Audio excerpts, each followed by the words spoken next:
Hi friends, இன்னைக்கு கத்திரிக்காய் குழம்பு எப்படி வைக்கிறதுன்னு பார்க்கலாம். அதுக்கான வெங்காயம் ஃபஸ்ட் கத்திரிக்காய் இல்லை ஊற போட்டிருக்கேன். அதுக்கப்புறம் சின்ன வெங்காயம், கறிவேப்பிலை, வரமிளகாய், தேங்காய், தக்காளி, புளி கொஞ்சோண்டு யூஸ் பண்ணியிருக்கேன். சரி, ஓகே, இப்போ வீடியோக்குள்ளே போகலாம். கொஞ்சம் சூடாகட்டும். நம்ம இதுக்கு விளக்கெண்ணெய் யூஸ் பண்ணலாம் கத்திரிக்காய் குழம்புக்கு, இல்லை ஆயில் யூஸ் பண்ணலாம், தேங்காய், இது 3 யூஸ் பண்ணால் நல்லாயிருக்கும். நமக்கு எது பிடிக்குதோ அது யூஸ் பண்ணிக்கலாம். இது நான் ஆயில் யூஸ் பண்ண போகிறேன். ஆயில் ஒரு 2 டேபிள் ஸ்பூன் ஊற்றுறேன்.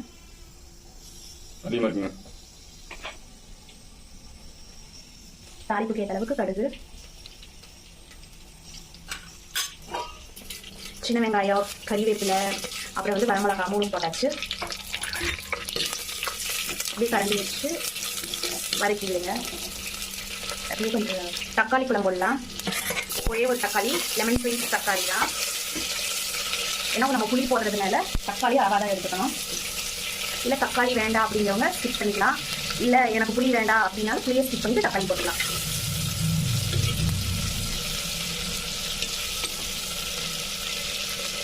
வெங்காய தக்காளி எல்லாம் வதங்கிடுச்சு. அடுத்து கத்திரிக்காய் போடுறோம்.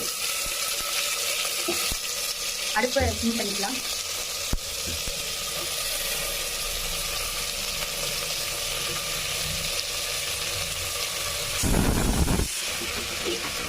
கத்திரிக்காய் நல்லா கலக்கி விட்டுட்டு மஞ்சத்தூள் ஒரு 1/2 ஸ்பூன் போடுறேன். தேவையான அளவு உப்பு வச்சுருக்கேன். புளி ஊற்றிக்கிறோம்.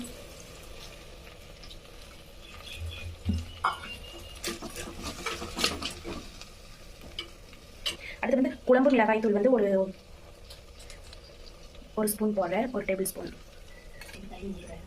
வதக்கியாச்சு. நெக்ஸ்ட் கத்திரிக்காய் வேகிறதுக்காக நம்ம தண்ணி ஊற்றுவோம். நான் 1 டம்ளர் தண்ணி எடுத்துருக்கேன்.